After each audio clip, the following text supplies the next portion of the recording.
Hi everyone, welcome back to my channel. Today we're talking about how to articulate your thoughts and get your message across to people on the other side who especially might not be understanding or open to your point of view. This is inspired by Ruth Bader Ginsburg, RBG. She really changed the way I see persuasion and the power of words. She literally changed history by strategically choosing her words. As a law student who's gone through the training of the art, the science of persuasion, of crafting and winning arguments, no one has articulated the power of words and how you should use them to get your point across and really speak to people on the other side who hold very different views from you. I think the way she does it is eloquent, is elegant, and if you haven't seen her documentary RBG, definitely check it out. You'll find so many hints, and I'll share with you today 3 hints that she's given me that I've been using in my business, sharing about the science of persuasion and how you can use that in your business, in life, and especially today when we are forced, in the best sense of the word, to formulate our own opinions against discrimination, against injustice, against abuse of power. So if you, like me, at one point finding it really difficult to communicate how you feel beyond just the anger and the frustration, then she will really give you some words of wisdom that will change how you can formulate your thoughts and turn it into something that speak to others and perhaps open and even change their minds. The first thing that RBG focuses on when she formulates her arguments is putting the emphasis on the right thing. There are so many ways to approach one topic, and she strategically chooses where to place her emphasis. For example, when it comes to women's rights, RBG says, quote, "I don't say women's rights. I say the constitutional principle of equal citizenship stature of men and women," unquote. It might sound like semantics. Doesn't matter how you describe it, you're talking about the same things. But really, are you talking about the same things? By focusing away from just, women want rights, to it is in our Constitution that we give equal rights to men and women, I think the response you will see from people, even people who personally believe that, maybe women has a place at home and shouldn't have equal rights, that they will have to set that aside because the focus is on the Constitution. So it really isn't just about, whatever we call it is the same thing. No, the way we describe something will elicit very different responses from people. And the way you get to an opening to start a conversation that's constructive is the way you talk about it. What should we focus on? There's a million different ways to talk about one subject, right? It could be in your life. What do we get for dinner? What do we get for dessert, right? You can say, "I want ice cream," or you can say, "Let's go get ice cream." The response will be different depending on how you talk about ice cream.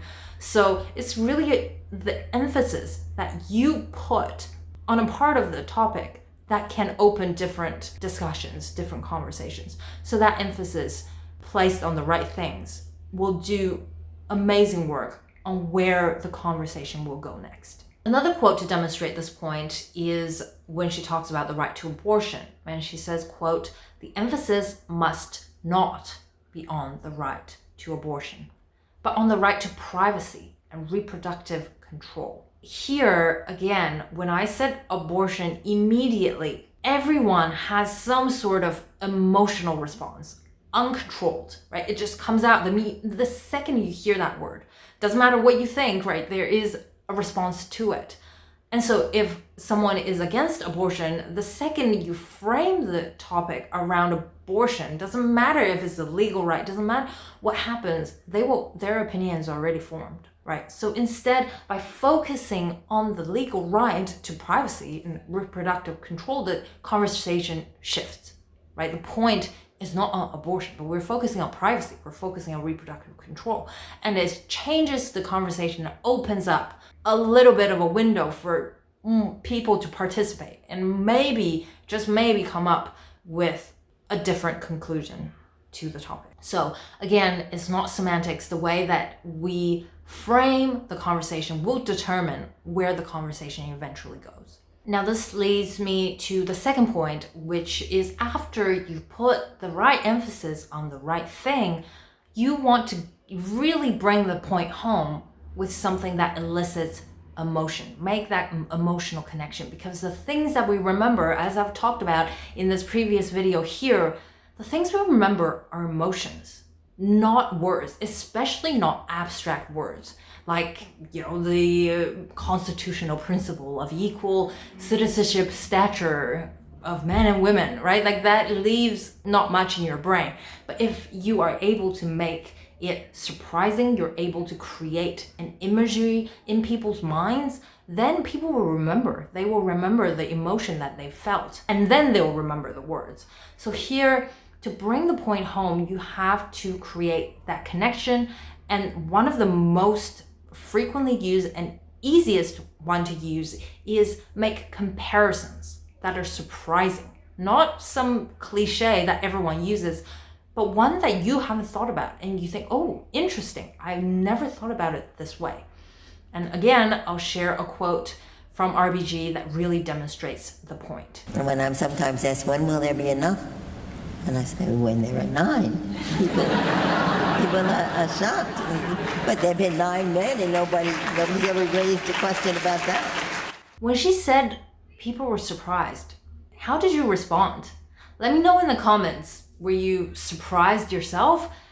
Did you have some sort of emotional reaction to the fact that people were shocked?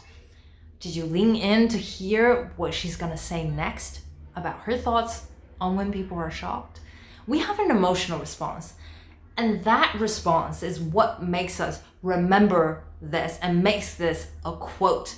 And here's another quote from RBG where she uses the same technique to evoke that emotion, paint that picture for us that makes her talk so memorable. Yes, well, the challenge in those now ancient days was to get judges to understand that there was such a thing as gender-based discrimination, that women are sheltered, that they are protected, that they are cared for by their men, so they're sheltered from working at night. They're sheltered from being police officers, firefighters. And that notion, or men would think of themselves as good husbands, good fathers. Mm-hmm. And Brennan was responding to that. He said, when he said the pedestal on which women have been thought to stand, more often than not turns out to be a cage. That is, it confines mm-hmm. what women can do. So it was getting the justices and the judges of other courts to understand that what they thought was pure favor to women often was a denial of an opportunity. You see the comparisons so clearly. You see the pedestal, you see the cage, you feel the emotions that are attached to both.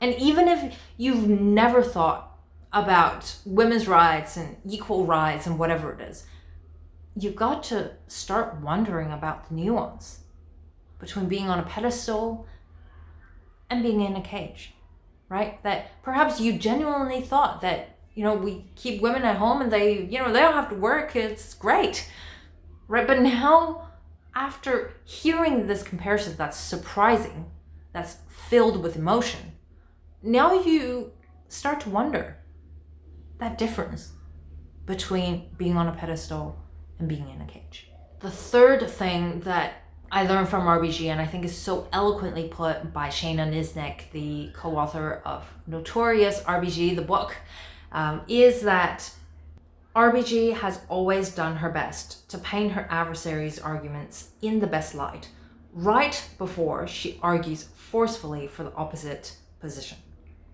This does not mean that every argument is worthy of respect. Rather, it simply means that we must strive for intellectual honesty, even when it is difficult.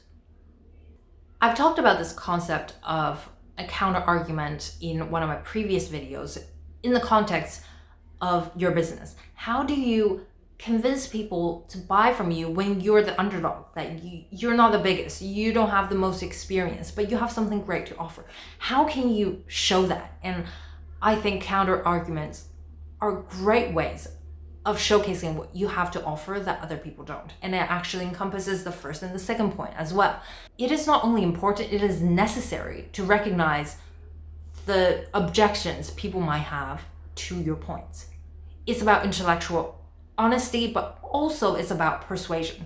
That the more you show that my arguments actually encompasses the objections and addresses them, then you help people take down that wall that they've built, right? That, you know, whatever it is, it could be for women's rights, like, well, haven't you thought about XYZ and that we're physiologically different or whatever? If you come back and you say, yes, I do recognize 1, 2, and 3, and this is how it actually fits into the way I understand this, the audience are going to be able to trust your ideas more because you have addressed the objections. You're not hiding anything from anyone. You're addressing them head on, and this is how I approach this.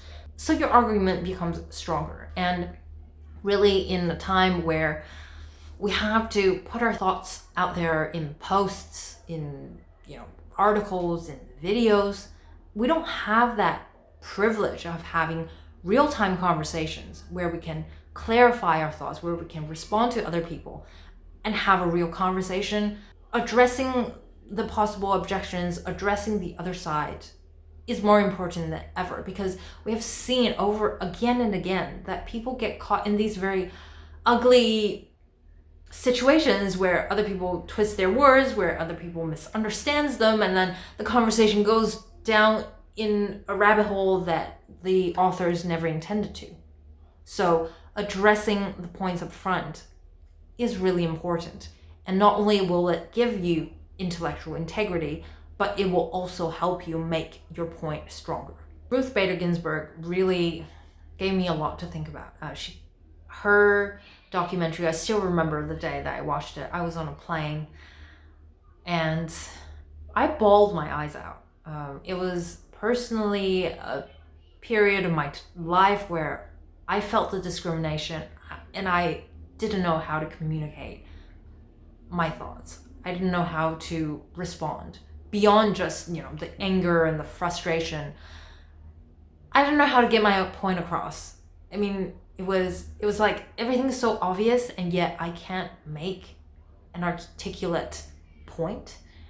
I don't know if people feel this way with, you know, the Black Lives Matter and the Me Too movement, all of these things. I think they elicit really raw emotions, but sometimes we don't know how to distill that down to, you know, a point that will actually make a difference.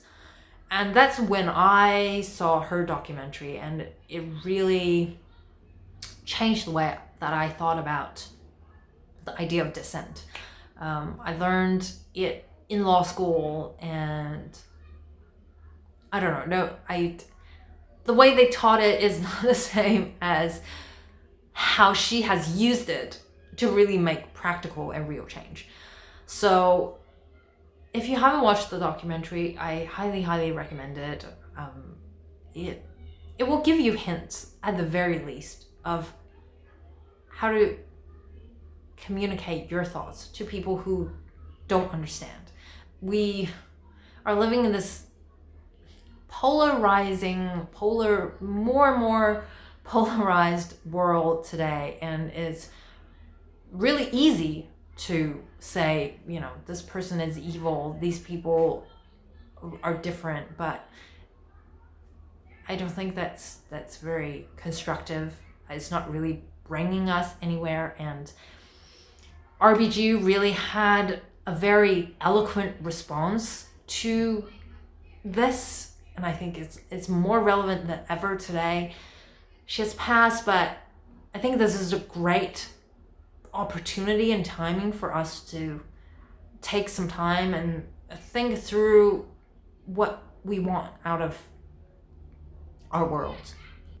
I really think that just by watching her documentary, this world can be a more open and better place. So if you have watched it, let me know in the comments what you thought of it. If you haven't, please do go watch it. It's not on Netflix at this point, but it is on YouTube. You can rent it, I think.